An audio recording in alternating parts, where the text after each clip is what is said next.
Welcome to another In Wheel Time podcast, a 30-minute mini version of the In Wheel Time car show that airs live every Saturday morning, 8 to 11 a.m. Central.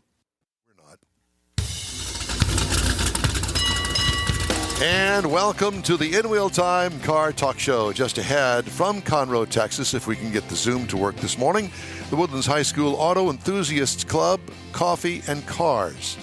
Plus, we'll have an in-depth review of the 2024 Genesis GV60 Performance model. And I would like to welcome you to the In Wheel Time Car Talk Show. Along with Mike Out of This World Mars, we always need more Jeff Zekin. I'm Don Armstrong. Thanks so much for joining us on this Saturday. Well, you know, we've spent 2 hours working on recovering from the Houston Auto Show here in the studio. And unfortunately, Mr. Mars has not connected us with Zoom yet. I think that he's working on all of that.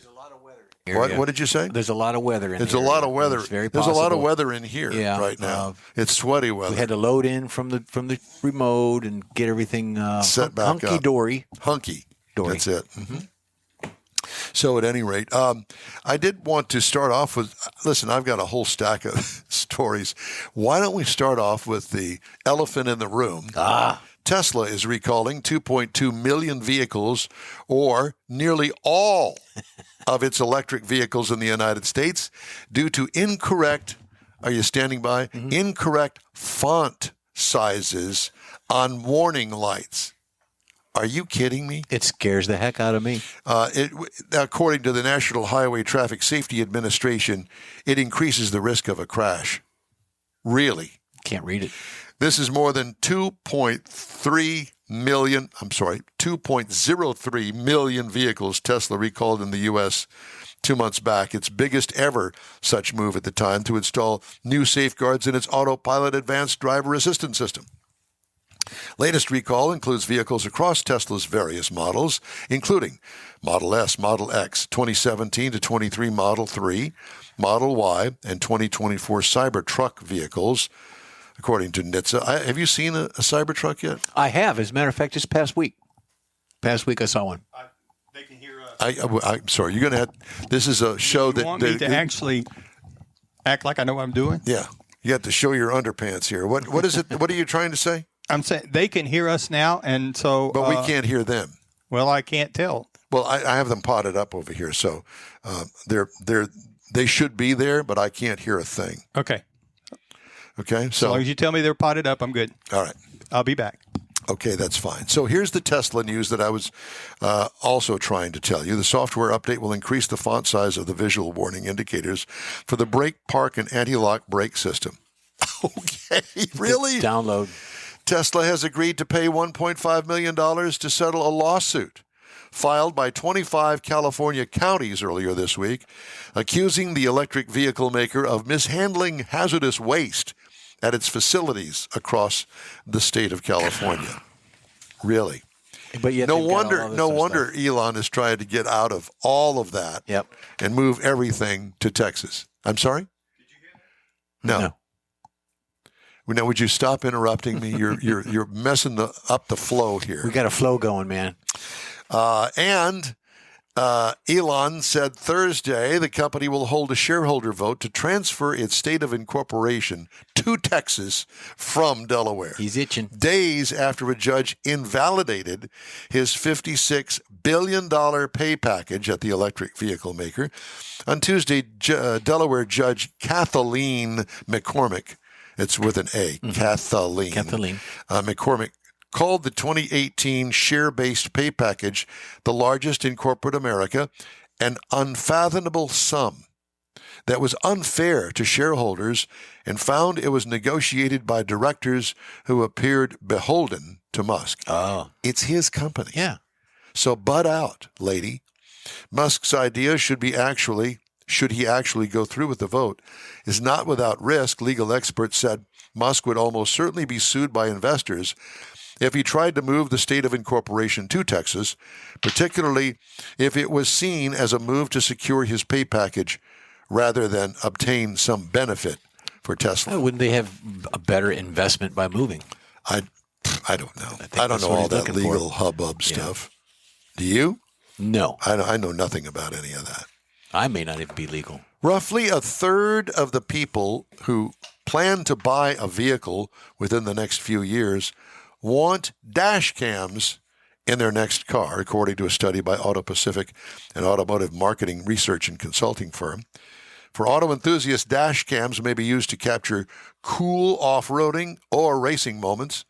But for many everyday drivers, perceived safety is the major force behind the demand, according to Robbie DeGraff. I almost said dandruff. Robbie DeGraff with Auto Pacific. Videos from the cameras have become a social media staple. Of course they have. I love those, especially from Russia. Yeah. Well, we've been busted by Russia. We have? Oh, yeah. That's right. We have. Yeah. Stuff. We've been busted by Russia because we played music that wasn't allowed to be played in Russia. I'm ready to go to war. I am too. Dashcam Lessons is a YouTube channel with upwards of 700,000 subscribers and more than 1,000 videos of crashes, road rage, bad drivers, and more perils on the road and beyond. One popular video, Best of Brake Check Gone Wrong, and Instant Karma 2019 has 31 million views. While insurers typically don't offer discounts for drivers using dash cams, providing evidence of fault in a crash through dash cams could help keep rates lower for those not responsible, according to the insurer. Okay. I'm done with all that. Okay. How are you doing over there, Mr. Mars? You need to put your headset on because we can't hear you without. That I'm talking to you. I don't have you on. I can talk to him. Mars, I have you turned on, but I can't hear you. That's because I was trying to be nice and turn myself off. Because sometimes I turn myself on, and I don't want to hear that. That's another story for another day. So, Andrew, Mr. Rogers, and his team is here, and I can talk to him here, but we can't talk to him there. Huh? Imagine that. Well, I really don't have any answer for you because I don't know. I don't know why you can't. Can you unpot him and maybe pot him back up if we got a bad connection or something? Do we have to do this on the air? Mm-hmm. Well, I mean, you ask. I did. So there it is. I don't have anything there. So that's going to really screw the pooch this morning because we have a whole lineup of guests and we can't get them on the air. We can hear you. Oh my God! I heard you just Hello. then. Huh? What? We can hear you guys now. What happened? I don't know. We saw it said that you guys were connecting to the audio, and so that's. I know what it is. It's the ON-OFF switch. OFF switch. Did you mess with something over there, Mars? He doesn't know. He has no clue. We've set this whole thing up, and we spent 2 hours in here this morning unpacking from the auto show from last week. And the only thing that we didn't do was check this out before we went on the air. So our apologies. Well, we didn't do anything with it. So anyway. Well, somebody did something, and it's his computer. He did it. So just blame it on him. Yes. Good morning, fellas. Yeah, so let's move on. Andrew Rogers, and there's a couple of other people there, too. Yeah, these are a couple other officers from the Auto Club, the Woodlands High School. We got Clay Paez right here. Clay, CLAY. Yes, sir. And who else? CJ. CJ and Clay. Okay. And, Andrew, so tell me about, first of all, the Woodlands High School Auto Enthusiasts Club. So we're a student interest club, not a class or anything at the school, but we meet after schools in my class or after school in my classroom and kind of hang out and share love of cars. We'll, sometimes we'll play little games and stuff. Sometimes these guys will present little lessons, on like how internal combustion works or like what different engine layouts in cars, kind of what that means for performance or whatever. And then occasionally we'll host cars and coffee events, sometimes at our school, all for the community. And then sometimes we'll host some big events for the whole area at the football stadium at our district. Are you the auto teacher there? No, I'm not. We don't have an auto teacher at the school. The district utilizes Conroe High School for the like auto shop and auto body classes. I teach U.S. history. I just love cars. So do you get together with the other schools to promote this, or to kind of get together and make it work?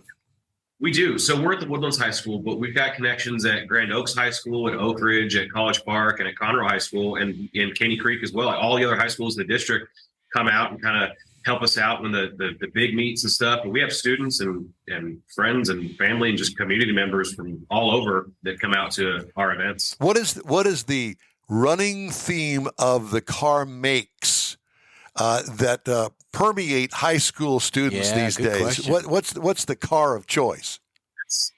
I feel like that's a question for y'all to answer. I think I can answer that. I know. We have a pretty diverse lineup of cars, but in our club, I'd say there's a lot of Subaru guys, Miata guys. I myself am one of them. We have some truck people. Definitely I'd say probably dominated by like the imports and like the Euro cars probably. Here. See, I would like to think that it would probably go by whatever high school you are, and I would think that the Woodlands High School would have a big collection of BMW guys. Yeah, as I was thinking. Busted. And I didn't know. I was just guessing. So there's no 396 Chevelles. No Chevelles. No Chevelles. No. No. We've got one of my coworkers, one of the staff members here at the school, she dailies a 68 GTO with a 455. Yeah. See, that's more of our kind of stuff. However, I certainly have an appreciation for imports, Subaru, Miata, and all the trucks, of course. I mean, I got all of that. And I will tell you that we had our own collection of that sort of stuff back in our day. Yep. It was just different, mainly American-made cars. Yep. As far as imports were concerned, it was like, what in the world is that And thing? It all depends on where you grew up, too. That's true. Yeah. Yeah. So I got it. So let's just use your BMW as an example. What year is that? So I have two BMW E36s. One of them is my dad's now because I have it's just a different situation to go off of. But did you get in trouble? Was there trouble involved in that decision? Some mechanical trouble. Good answer. Turbo didn't work, did it? It worked too well. It worked too well. Yeah. So, but I have a 95 325 IS that's more of a track car. It's caged. It's got a lot of racing parts on it, really meant for the track. That's my dad's car now. And then I recently just picked up a 97 318 E36 hatch with a full M3 drivetrain swap and E36 M3 interior. Did you do all the work? No, so one of my good friends built that car way, way back in the day. So it's a full, everything is BMW in the car, so it's a really cool swap. But he had this car just sitting around, and he wasn't using it, so I asked him what he wanted for it, and now it's my new daily driver. So he's saying way, way, way back in the day. What are you, 18, 19 years old? What is way, way back? How old are you? I'm 17. Okay. 17. Uh-huh. So way back would have been. He built it in like 2009. I got you. Where did you get the car bug, CJ? Huh? CJ. Where did I get that from? Yeah. I passed down from my family. Passed down from your family. I mean, like your dad was a car freak or what? Yeah, so I grew up in my dad's 2002 Camaro, just on the highway. And me and my dad started building a 72 C10, so it just helped get me into cars. Gotcha. And so Clay, how about you? What got you into automotive? Definitely my dad. My dad has been probably like the biggest influence. He's been a car guy like his whole life, growing up. My parents had a E36 hatch, ton of BMWs.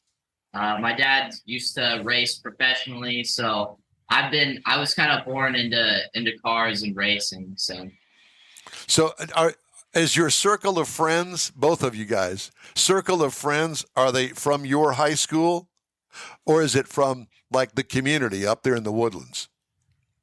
I mean, it depends. There's mostly people from our school, honestly, just because. We're such a big school. Yeah, our school is really big. I think our graduating class is like 1109. We're almost at 1,200. Yeah, 1,200. Yeah. Wow. That's awesome. Well, that was kind of like the way it was with me when I was in high school. It was a class of 1,000.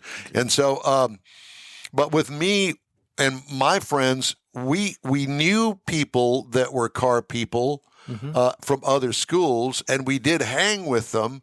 But our little group, well, and it was little. There was probably about 6 guys from our high school and a couple of other guys from another high school that we met, I think, at the drag strip, to be honest with you. Do you guys ever do any drag racing? That I know it's all on the track. Yeah, Not yet, but we've really been wanting to, like, all of us get out to the 8th mile and, have some fun, but we definitely should do that. Well, you said you had a track car, so is that for a straight line racing, or you like the curve, the twisties? It's for, like, road course, Okay. Like Circuit of the Americas, MSR Houston, autocross car, so. Very cool. Yeah, that's fun. Okay, so let me ask your mentor over there, Andrew Rogers, about putting together events. So you guys do coffee and cars. Is it every Saturday, every other Saturday, once a month? How did that come out for you? So we really do try to make it as regular as possible, but because like we were saying earlier, because just the size of the school, there's frequently some extracurricular going on. There's SAT testing one morning, or there's band kids having extra practice, or cross country's running around, or there's always something going on. So sometimes it's hard for us to kind of plan a regular thing. So I can't say that we do it. So it's the first Saturday of every month or whatever. So it doesn't work out like that. Typically we do one about every 2 months because that's kind of what works out for us. We've got plenty of time and stuff. But as far as the actual planning of the event, these guys make my job really easy. I make sure that we've got the parking lot open on a particular morning.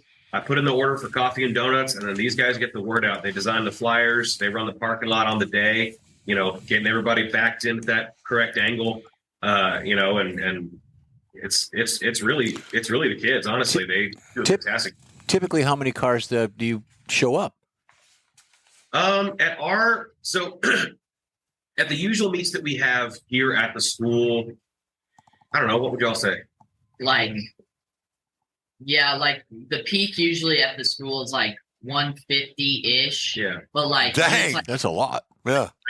Or something, it's like 50 to 100. Right. If it's a morning like this morning, you get some of the diehards that come out. But yeah.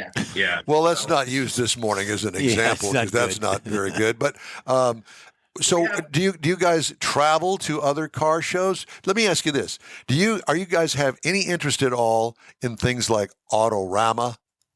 Oh yeah. Yeah. I used to go to Autorama. Yeah. Did you guys go to Autorama this year? I've been with my dad when I was little, and he's pushed me around there with a stroller. But we do that to Mike now. We do that to Mike Mars. Yeah, we push him around the stroller, put a helmet on him, and away we go. I was going to say, we typically go to other people's car shows. We don't have one of our. This is our car show, Right? But like for instance, tomorrow the weather's supposed to be nice, and I'm thinking about going out there and washing my car and taking it over to a thing called Chrome and Coffee, and it's at the Avalon Diner out here near Sugarland, between Sugarland and Missouri City, and so that would be a real road trip for you guys. It'd take you an hour to get down here. Do you guys do that sort of thing? We do occasionally. Sometimes it's less of like a club trip and just like hey, some of us are going to this show. Yeah. I like, because we're on the north side. So like one of the ones that I like to go to a lot is the Cypress Cars and Coffee. It's usually, it's got a good crowd. It's got a real nice spread of some JDM cars, some exotics, and some muscle cars and stuff. But there's a handful of meets that are up and around this area too. Yeah, I know a lot of times our shows are usually like early-ish. So sometimes when was that? Where we will carpool or drive over to another meet, like after ours, like going to someone else's car show. Yeah, make a whole day of it. Yeah. We'll end our event at 11 o'clock or so. Then there's another one that started up at 10. So we'll drive a couple miles across town and go, support another group too. Cross town, yeah. Well, that's hardly cross town. Cypress is not that far away from you. Oh, no. Yeah. Now, if you came down here to one of these shows, then it would be across. But that's kind of the fun part of it is the road trip, yeah. And everybody getting on, in a big line. Matter of fact, we're going to be on the Hot Rod Tour of Texas. Yes. And that starts in Victoria, so we go down there on Thursday evening, and then the actual tour itself starts on Friday morning. And then we travel all day, and we wind up there at New Braunfels. And then from New Braunfels, we go to Fredericksburg. And it's a real honest-to-goodness road trip with a bunch of mainly old people. But old cars, yeah, you should say. And that, too. But we do manage to, act like children, younger than you many times, as you can well imagine. So there's that. And later on in the show, we're going to have the folks for Hot Rod Tour Texas on. So stay tuned, and you might want to join in. Yeah. That'd be great. Yeah. So, all you got to do is just open that wallet and buy a ticket and get on the Hot Rod Tour with us. Yeah, that'd be cool. We fit right in with the E36. Yeah. Actually, you'd be surprised. There are some late model cars in there, or later model cars, other than just classic hot rods. There are a lot of. You guys would really appreciate it, I think. We'd love to take guys like yourself on the tour with us, just to get your reaction, because we don't have a lot of young guys or gals that go with us. It's mainly, older adults. Yeah, and it's a lot of networking. Immerse yourself into the car club scene. Like my wife and I are going to be joining up the tour, and she's got a 2024 F Sport Lexus. So, that's her hot rod. That's her hot rod. But Jeff drives a Cadillac. A Cadillac SRX. Yeah. So, I thought, hey, Jeff, we could put some wide whites on it. Tub it out, and we could get on the tour with that. Some chrome spokes. Some chrome spokes. I've got them on order. Yeah, on order. Okay, so when is your next event? We have an event coming up on the 17th, February 17th. Yeah, if you want to, I don't know if you can see our flyer here. Oh, very good. Hey, shoot us an email with that flyer, will you? Absolutely. So where is it going to be? It'll be up here at the Woodlands High School, 6101 Research Forest Drive in the Woodlands, 8 to 11. Roll in for show cars. It's going to be about 7:30 or so. We'll have the lot set up for them. Come and go, typical cars and coffee. It's very chilled out. And then we provide coffee and donuts, first come, first serve, for anybody who wants to come out to that. It's a great time. We, like I said, the kids set it up. They do a fantastic job, and try to spread the word throughout the community to kind of get our name out there and stuff. And then we actually just set a date for our huge district-wide event for this semester, which will be April 20th, Saturday, April 20th. We had at our last one in October. How many cars did we have in the last one? The district? Yeah. Oh, it's 300. Wow. Something between 250 and 300 cars. At our we held that one at the Woodforce Bank football stadium in the Woodlands, and it was phenomenal. That's the one right off of 45, isn't it? Yeah. How fun! We would love to come up there and check it out, but we it's a little bit more difficult for us doing a car show every Saturday morning from 8 to 11. So sometimes every once in a while we'll have a Sunday show that we go to. I mean, I want to see the kids' cars. That's what I want to see. Well, if you guys are able to make it out ever, let us know. These kids have some awesome cars. They've got some really eclectic tastes, which is really cool. So I'm thinking maybe we could do a spaghetti dinner kind of thing. Yeah. Just saying. I just thought of that for some reason. Yeah. So we could raise some money for band camp this summer. I'm in. The car camp. Let's all go to car camp. So do you bring a U.S. history lesson with you to these events? Typically not to the events, although whenever possible, I do work car stuff into my U.S. history stuff. Yeah, we just finished my unit on the 1950s, and so I spent a good amount of time talking about Ford's lifeguard design and the classic commercial with the woman who's talking about two fine Fords, and different stylings and things. And Don Armstrong. There you go. You talk about Don.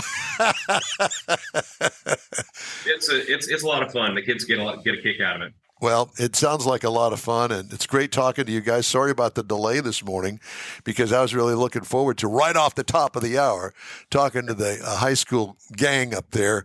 And it's great to talk to you guys. And Clay and CJ, thank you very much. You bet. And Andrew, it's great to talk to you as well. And let's stay in touch. Yeah, you guys have a special event anytime. Call us, and we'll get you on the air and talk about it. Excellent. Yeah, we'll be in touch. Like I said, our this event will be February 17th, and we've got our big banger on April 20th. Very good. All right. Well, again, great to talk to you. Thanks so much for joining us. Thanks for having us. You bet. Thank you, guys. All right. Cool. Well, that was fun, huh? Yeah. Well, Mr. Mars, we just gabbed ourselves right into a commercial break. Oh, let me get this out. So man. you thought that you were going to have a review of the 2024 Genesis GV60 I prepped them. performance? Yeah. And, well, that's just not going to happen, okay? That's fine. But we're going to too for later. We get to it. Yeah, Absolutely. I will reschedule that for a better time. So we still don't have any clue what happened at the beginning of the. I think it's weather. Really. That's what it is. And we'll get your review about 1:00 this afternoon. Yeah. Very good. All right. I'd like to remind everybody that this program is available 24/7 on iHeartRadio. Just look for In Wheel Time Car Talk. We also video stream on Facebook, YouTube, Twitch, and InWheelTime.com. And you can get your 30-minute podcast from your favorite podcast provider all throughout the week. The In Wheel Time Car Talk Show continues right after this quick break. The original group of Lupi Tortilla Restaurants will have you telling your family and friends just what the original recipes mean when it comes to the best fajitas in Southeast Texas. Founder Stan Holt invites you to visit the original Lupi Tortilla near I-10 and Highway 6. Here's the original house that inspired the design of all the rest, and the original charm that helped make Lupi Tortilla the go-to destination for Houston Tex-Mex. Speaking of original, nothing can compete with the original lime pepper marinade that everyone will agree makes Lupi Tortilla award-winning beef fajitas the best anywhere. Lupi Tortilla Katy is another location that gives you the same quality and service Houstonians have come to expect at Lupi's. It's located just off I-10 of the Grand Parkway at Kingsland Boulevard in Katy. Find yourself in Aggie Land? Head to the Lupi Tortilla in College Station, located just around the corner from Kyle Field. It's a great place to enjoy those famous frozen margaritas before or after the game. Headed east to Louisiana? Stop in at the Lupi Tortilla in Beaumont. It too's on I-10. You can't miss it. The original group of Lupi Tortilla restaurants invites you in for the best Tex-Mex anywhere. You own a car you love. Well, why not let Gulf Coast Auto Shield protect it? Houstonian John Gray invites you to his state-of-the-art facility to introduce you to his specialist team of auto enthusiasts. We promise you'll be impressed. Whether you're looking to massage your original paint to a like-new appearance, apply a ceramic coating, install a paint protection film, nano-ceramic window tint, or new windshield protection called ExoShield, Gulf Coast Auto Shield is where Houston's car people go. Curbed your wheels? Instead of buying new, why not have them repaired? How about a professionally installed radar detector? Gulf Coast Auto Shield does that too. Get a peek inside the shop and look at the services offered by getting online and heading to gcautoshield.com. Better yet, stop by their facility at 11275 South Sam Houston Tollway, just south of the Southwest Freeway, and get a personal tour. Gulf Coast Auto Shield is your place to go for all things exterior. Call them today, 832-930-5655 or gcautoshield.com. Want to feel good about something special you did for someone special?